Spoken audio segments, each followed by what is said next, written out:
गजाननं भूतगणादिसेवितं कपित्थजम्बूफलचारुभक्षणम् उमासुतं शोकविनाशकारकं नमामि विघ्नेश्वरपादपङ्कजम् अतुलितबलधामं हेमशैलावधेहं दनुजवन्कृशानं ज्ञानिनामग्रगण्यं सकलगुणनिधानं वानराणामधीशं रघुपतिप्रियभक्तं वातजातं नमामि। श्रीसजलजलधनीलं दर्शितोद्दारशीलं करतलधृतशैलं वेणुवाद्यं मृषालं व्रजजनकुलपालं कामिनीकेलिलोलं तरुणतुलसीमालं नौमि गोपालबालं। गुलश्याम सुंदर भगवान की, सत्य सनातन धर्म की, श्री भोलेनाथ महाराज की जय। श्री राधे। श्रीमद् भागवत पुराण श्री शौनक और श्री सूत जी महाराज का प्रसंग, सनत सनंदन सनातन सनत कुमार और श्री नारद जी महाराज का प्रसंग। तो आज हम कथा की ओर ले चलते हैं गोकर्णोपाख्यान। उस समय सनत सनंदन सनातन सनत कुमार श्री नारद जी महाराज से कहते हैं, नारद जी, श्रीमद् भागवत यह सप्ताह यज्ञ है। यज्ञ कई प्रकार की होती हैं, रुद्र यज्ञ, सतचंडी यज्ञ, पुत्रेष्टि यज्ञ, विष्णु यज्ञ, लक्ष्मी यज्ञ, इस प्रकार से। तो श्रीमद् भागवत पुराण की कथा, श्रीमद् भागवत सप्ताह यज्ञ, श्रीमद् भागवत पुराण की कथा जो 7 दिन श्रवण कर लेता है, 7 दिन तक श्रवण कर लेता है, 7 दिन श्रवण करता है, श्रीमद् भागवत पुराण ये सप्ताह यज्ञ कहा गया है। श्रीमद् भागवत पुराण की कथा सप्ताह यज्ञ है, इसलिए यह सप्ताह यज्ञ तो वही सनत सनंदन सनातन सनत कुमार श्री नारद जी महाराज से कहते हैं, जो लोग सदा तरह तरह के पाप करते हैं, जो लोग सदा तरह तरह के पाप किया करते हैं, निरंतर दुराचार में ही लगे रहते हैं और उल्टे मार्गों से प्रवृत्त होते हैं, उल्टे मार्गों से चलते हैं, और जो क्रोधाग्नि से जलते रहते हैं, कुटिल और काम परायण हैं, वे भी इस कलयुग में श्रीमद् भागवत की कथा 7 दिन के श्रवण करने से पवित्र हो जाते हैं। ऐसी है श्रीमद् भागवत पुराण की कथा। सनत सनंदन सनातन सनत कुमार नारद जी से कहते हैं, श्रीमद् भागवत पुराण की कथा श्रवण करने से कौन कौन लोग पवित्र हो जाते हैं, और श्रीमद् भागवत पुराण की कथा का प्रभाव क्या है? जो सत्य से अच्युत हैं, माता पिता की निंदा करते हैं, तृष्णा के मारे व्याकुल रहते हैं, आश्रम धर्म से रहित हैं, दंभी, दूसरों की उन्नति देखकर पढ़ने वाले हैं और दूसरों को दुख देने वाले हैं, वे भी कलयुग में सप्ताह यज्ञ से पवित्र हो जाते हैं। श्रीमद् भागवत पुराण की कथा 7 दिन के श्रवण करने से मुक्त हो जाते हैं, पवित्र हो जाते हैं। और जो मदिरा पान करते हैं, ब्रह्म हत्या, स्वर्ण चोरी, गुरु स्त्री गमन और विश्वासघात, ये 5 महापाप करने वाले हैं, छल छद्म, क्रूर, पिशाचों के समान निर्दयी, ब्राह्मणों के धन से पुष्ट करने वाले हैं और व्यभिचारी हैं, वो भी इस कलयुग में सप्ताह यज्ञ से पवित्र हो जाते हैं। जो दुष्ट आग्रह पूर्वक सदा मन, वाणी या शरीर से पाप करते रहते हैं, दूसरों के धन से ही पुष्ट होते हैं तथा मलिन मन और दुष्ट हृदय वाले हैं, वे भी कलयुग में इस कलयुग में सप्ताह यज्ञ से श्रीमद् भागवत पुराण की 7 दिन की कथा श्रवण करने से पवित्र हो जाते हैं। ऐसी है श्रीमद् भागवत पुराण की कथा। उस समय सनत सनंदन सनातन सनत कुमार इस प्रकार से श्रीमद् भागवत पुराण की कथा का महत्व बतलाते बतलाते कहते हैं, अत्र ते कीर्तयिष्यामि इतिहासं पुरातनम् यस्य श्रवण मात्रेण पापहानिः प्रजायते। नारद जी, ब्रह्मा जी सनत सनंदन सनातन सनत कुमार ये ब्रह्मा जी के नैष्टिक पुत्र हैं, अर्थात ओरिजिनल पुत्र हैं, और नारद जी दासी पुत्र हैं। तो सनत सनंदन सनातन सनत कुमार नारद जी से कहते हैं, अब हम तुम्हें इस विषय में, इस प्रसंग में, इस संदर्भ में एक प्राचीन इतिहास सुनाते हैं। उसके सुनने से ही सब पाप नष्ट हो जाते हैं। पूर्व काल की बातें हैं। तुंगभद्रा नदी के तट पर एक छोटा सा नगर था। तुंगभद्रा नदी के तट पर एक छोटा सा नगर बसा हुआ था। नारद जी, वहां सभी वर्णों के लोग, ब्राह्मण वैश्य क्षत्रिय शूद्र, अर्थात सभी वर्णों के लोग अपने अपने धर्मों का आचरण करते हुए सत्य और सत्कर्मों में तत्पर रहते थे। जो ब्राह्मण का कर्म था वो ब्राह्मण करते थे, जो क्षत्रिय का कार्य था वो क्षत्रिय करते थे, और जो वैश्य का काम है वो वैश्य करते थे, और जो शूद्र का काम है वो शूद्र करते थे। इस प्रकार उस नगर में सभी वर्णों के लोग अपने अपने धर्मों का, अपने अपने कर्मों का, अपने अपने धर्मों का आचरण करते हुए सत्य और सत्कर्मों में तत्पर रहते थे, अर्थात सत्य मार्ग पर चलते थे। उसी नगर में आत्मदेव पुरे तस्मिन्, उसी नगर में सर्ववेद विशारदः, समस्त वेदों का विशेषज्ञ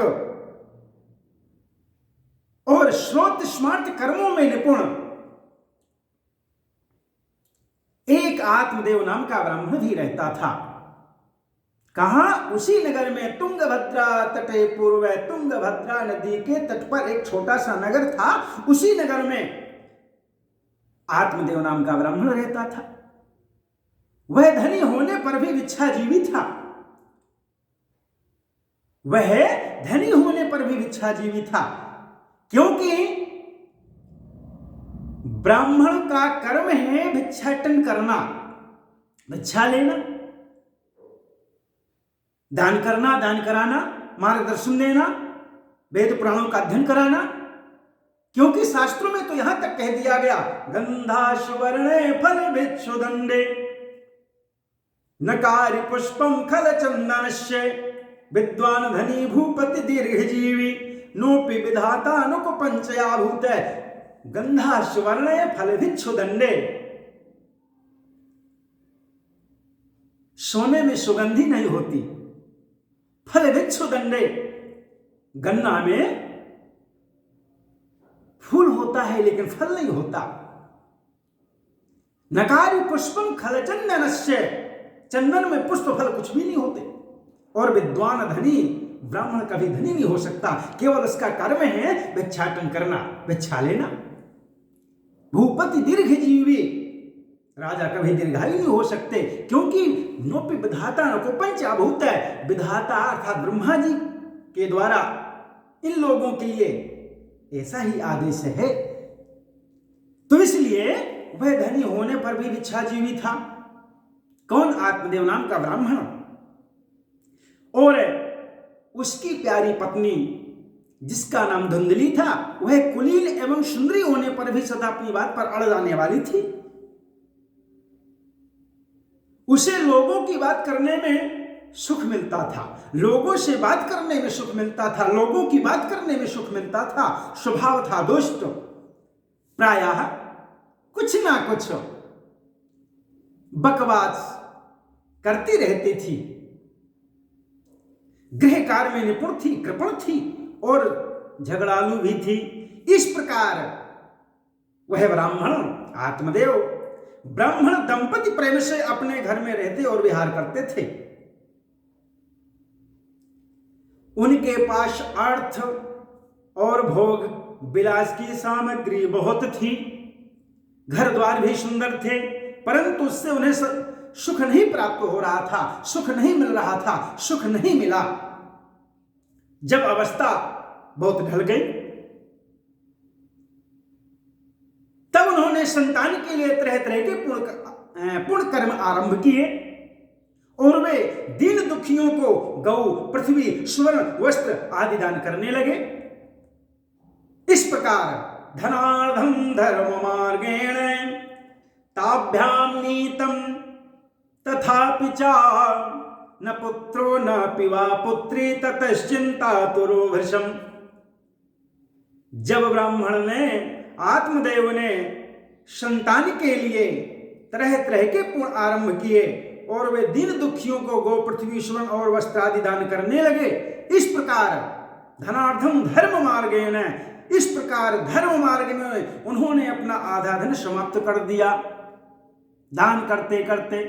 तो भी न पुत्रो न पिवा पुत्री, तो भी उन्हें पुत्र या पुत्री, लड़का या लड़की किसी का भी मुखड़ा देखने को नहीं मिला। इसलिए अब वह ब्राह्मण आत्मदेव बहुत ही चिंतातुर रहने लगा। संतान के कारण से, पुत्र के कारण से। एक समय की बात है, एकदा साधु जो दुखादय, एकदा शब्द ध्यान दें, एकदा शब्द श्रीमद्भागवत पुराण में जहां जहां पर भी आया गुण से गुण प्रसंग छुपा हुआ है। अर्थात कथा, एक नई कथा उधर से उत्पन्न हो जाती है, नई कथा जन्म ले लेती है। जैसे एकदा साधु जो दुखाद, एकदा अर्थात एक बार। जिस प्रकार श्री रामचरितमानस में एक बार शब्द जहां जहां पर भी आया गुण से गुण प्रसंग छुपा हुआ है। जैसे एक बार भूपत मन माही, भई ग्लानि मोरे सुत नाही। एक बार जननी अनवाय, कर सिंगार पलना पोढ़ाई। एक बार कर तल कर वीणा, गावत हरि गुण गान प्रवीणा। इस प्रकार से एक बार जहां जहां पर भी शब्द आया श्री रामचरितमानस में गुण से गुण प्रसंग छुपा हुआ है। और श्रीमद् भागवत पुराण में जहां जहां पर भी एकदा शब्द आया, एकदा अर्थात एक बार, एकदा शब्द आया गुण से गुण प्रसंग श्रीमद् भागवत पुराण में छुपा हुआ है। तो वही जब आत्मदेव पुत्र के कारण, संतान के कारण बहुत दुखित रहता है, चिंतित रहता है, तो एक बार एकदा साध जो दुखादय, एक बार वह दुज, कौन? ब्राह्मण आत्मदेव गृहं त्यक्त्वा वनं गतः, गृह त्याग कर, घर छोड़कर वन को जाता है, वन में जाता है। मध्याह्ने तृषितो जातस्तागं समुपेयवान। और एक दिन वह ब्राह्मण देवता बहुत दुखित होकर निकलकर वन को चल दिया। दोपहर के समय उसे प्यास लगी, पानी पीने की इच्छा होती है, इसलिए वह एक तालाब पर जाता है। संतान के अभाव के दुख ने उसके शरीर को सुखा दिया था। पुत्र की चिंता ने, पुत्र के अभाव की चिंता ने उसके शरीर को बहुत सुखा दिया था, इसलिए थक जाने के कारण जल पीकर वहीं बैठ गया। कौन? आत्मदेव नाम का ब्राह्मण। दो घड़ी बीतने पर वहां एक सन्यासी महात्मा का आगमन होता है। एक सन्यासी महात्मा जी आते हैं। यतिरुवाच, यति सन्यासी जी महात्मा का आगमन होता है और ब्राह्मण को इस अवस्था में देखा। जब ब्राह्मण देवता ने देखा कि वो भी जल पी चुके हैं, कौन? सन्यासी जी, तब वह उनके पास गया और चरणों में नमस्कार करने के लिए, चरणों में नमस्कार करने के बाद, क्योंकि हमारे शास्त्रों में प्रणाम करने का, पैर पड़ने का, चरण छूने का बहुत बड़ा महत्व बतलाया गया है। शास्त्रों में आया अभिवादनशीलस्य नित्यं वृद्धोपसेविनः चत्वारि तस्य वर्धन्ते आयुर्विद्या यशो बलम। अभिवादन करने से, प्रणाम करने से, अभिवादनशीलस्य नित्यं वृद्धोपसेविनः, नित्यं वृद्धोपसेविनः, वृद्धों की सेवा करने से, अभिवादन करने से, प्रणाम करने से 4 चीजें बढ़ जाती हैं। आयुर्विद्या यशो बलम, आयु, विद्या, यश और बल। तो ठीक उसी प्रकार आत्मदेव ने सन्यासी जी महाराज के चरण वंदन किए और प्रणाम करके लंबी लंबी सांस, अर्थात चिंता के कारण दुखित था, लंबी लंबी सांस लेने लगा। उस समय सन्यासी जी ने पूछा, यतिरुवाच, सन्यासी जी ने पूछा, यति अर्थात सन्यासी, यतिरुवाच कथम रोदसी विप्रत्वम। हमारे शास्त्रों में संत, यति, महात्मा, ब्राह्मण, विप्र, द्विज, खैर मैं इनकी व्याख्या किसी समय करूंगा। तो यति किसको कहते हैं? श्रीमद् भागवत पुराण में यति शब्द आया आधार पे, यति रुवाच। यति अर्थात सन्यासी, यति। तो यति किसको कहते हैं? जिन्होंने अपनी संपूर्ण इंद्रियों पर विजय प्राप्त कर ली है, उसे यति कहते हैं। ठीक है। और जो कर्म किए जा चुके हैं तथा जो अभी नहीं किए गए हैं, उन सब की आसक्ति, फलेच्छा और संकल्प का परित्याग करना सन्यास कहलाता है। उसी का नाम सन्यासी है। तो उस समय कथम रोदसी विप्रत्वम, यति जी ने पूछा, यति जी ने आत्मदेव से कहा, आत्मदेव नाम के ब्राह्मण से कहा, कथम रोदसी विप्रत्वम, हे ब्राह्मण, वेशभूषा से तो ब्राह्मण लगते हैं आप, ब्राह्मण, विप्र, कथम रोदसी विप्रत्वम, हे ब्राह्मण क्यों रोते हो, क्या कारण है? और काते चिंतावली ऐसी, तुम्हें कौन सी ऐसी बड़ी भारी चिंता है? बद तुम शतवरम मई हम स्वस्थ दुख से कारण है। और रोते क्यों हो? तुमको ऐसी कौन सी बड़ी भारी चिंता है? तुम जल्दी ही मुझे अपने दुख का कारण बतलाओ। स्वस्थ दुख से कारण, सारा कारण सुख और दुख का जल्दी बतलाओ। कारण क्या है? प्रयोजन क्या है रोने का? जब यति अर्थात सन्यासी जी ने आत्मदेव से इस प्रकार कहा, तो ब्राह्मण आत्मदेव कहने लगे, महाराज मैं अपने पूर्व जन्म के पापों से संचित दुख का क्या वर्णन करूं? अब मेरे पितर अर्थात मेरे पूर्वज मेरे द्वारा दी हुई जलांजलि के जल को अपनी चिंताजनित सांस से कुछ गर्म करके पीते हैं। भगवान, देवता और ब्राह्मण मेरा दिया हुआ प्रसन्न मन से धन और दान स्वीकार नहीं करते हैं। संतान के लिए मैं इतना दुखी हो गया हूं कि मुझे सब ही सुना दिखाई देता है। मैं प्राण त्यागने के लिए यहां पर आया था, आया हूं, क्योंकि महाराज शास्त्रों में तो यहां तक कहा गया है, पुराणों में तो यहां तक कह दिया गया है, धिग जीवितम प्रजाहीनम धिग्रहम च प्रजां विना धिग धनम चान पत्तिश्च धिग कुलम संतति विना।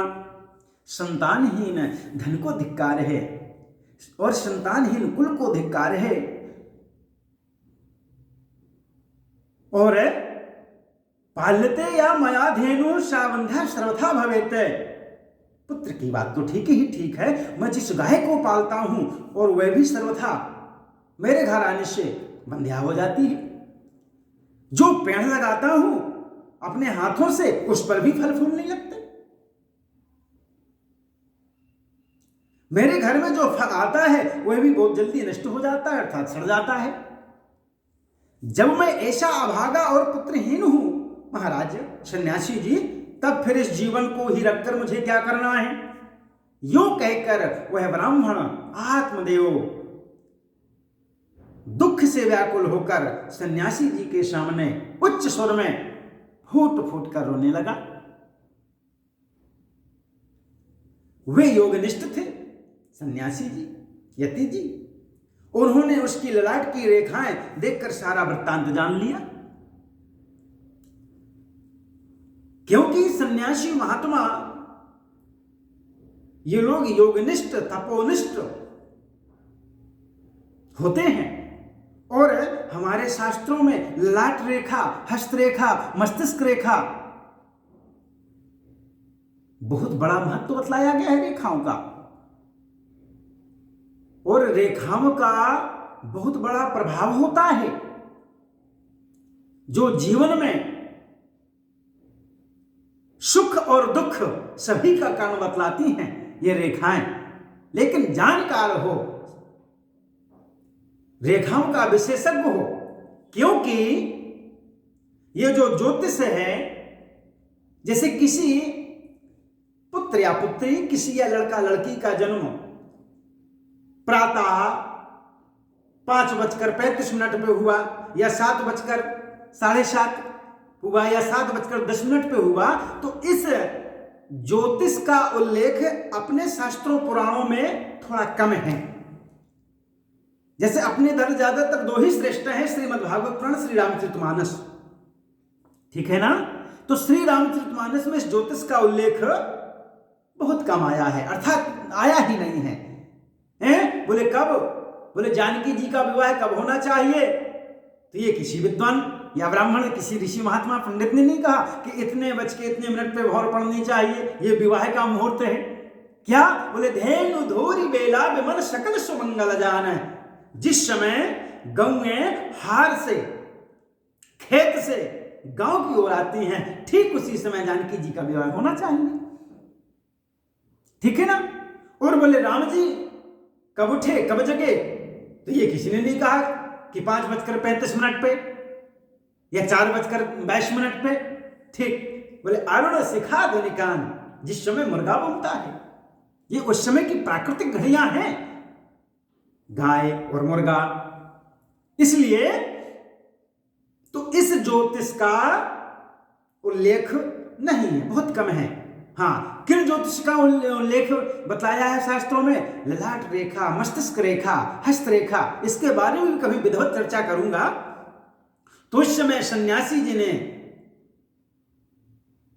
आत्मदेव नाम के ब्राह्मण से कहा, सन्यासी जी ने कहा, मुंचा ज्ञानम प्रजारूपम बलिष्ठः कर्मणो गतिः विवेकम तु समासाद्य त्यज संसार वासनाम। अरे ब्राह्मण देवता, इस प्रजा प्राप्ति का मोह त्याग दो। कर्म की गति प्रबल है, क्योंकि कर्म प्रधान विश्व रचि राखा, जो जस खरे स्वतः सुफल चाखा। कर्म ही प्रधान है, कर्म ही मुख्य है। विवेक का आश्रय लेकर संसार की वासना को छोड़ दो। विवेक आत्मा का पुत्र होता है। और हे विप्रवर सुनो, मैंने इस समय तुम्हारा प्रारब्ध देखकर निश्चय किया है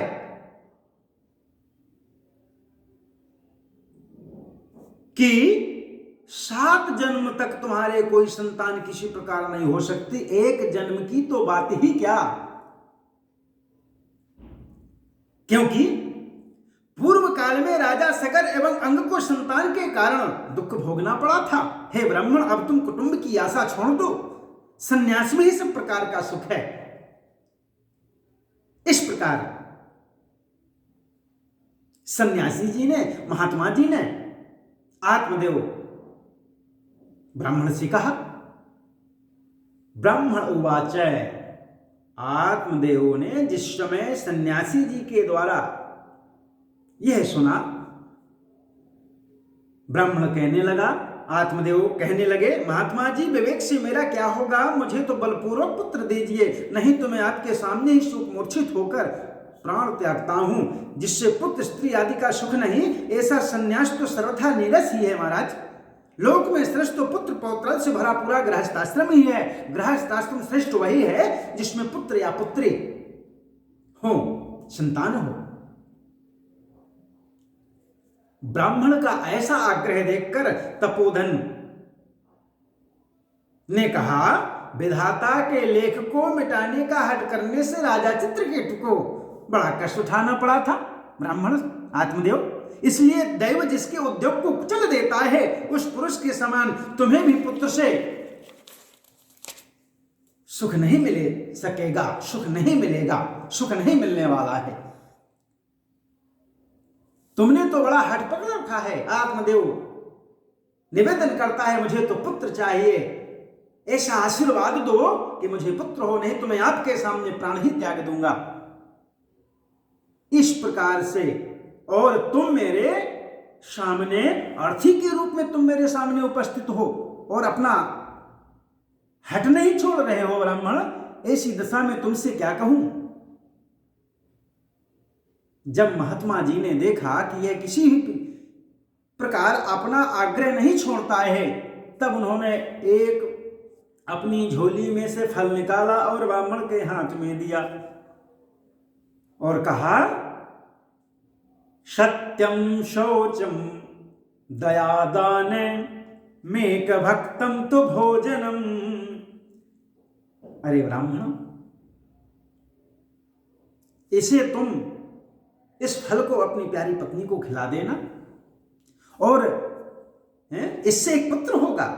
यदि तुम्हारी स्त्री सत्यम शौचम दया दान मेक भक्तम तु भोजनम, तुम्हारी स्त्री 1 साल तक शौच, दया, दान और एक समय एक ही अन्न करने का, एक ही अन्न खाने का नियम रखेगी, और नियम रखना चाहिए। यदि वह ऐसा करेगी तो बालक शुद्ध स्वभाव वाला होगा। श्री राधिका रमण सरकार की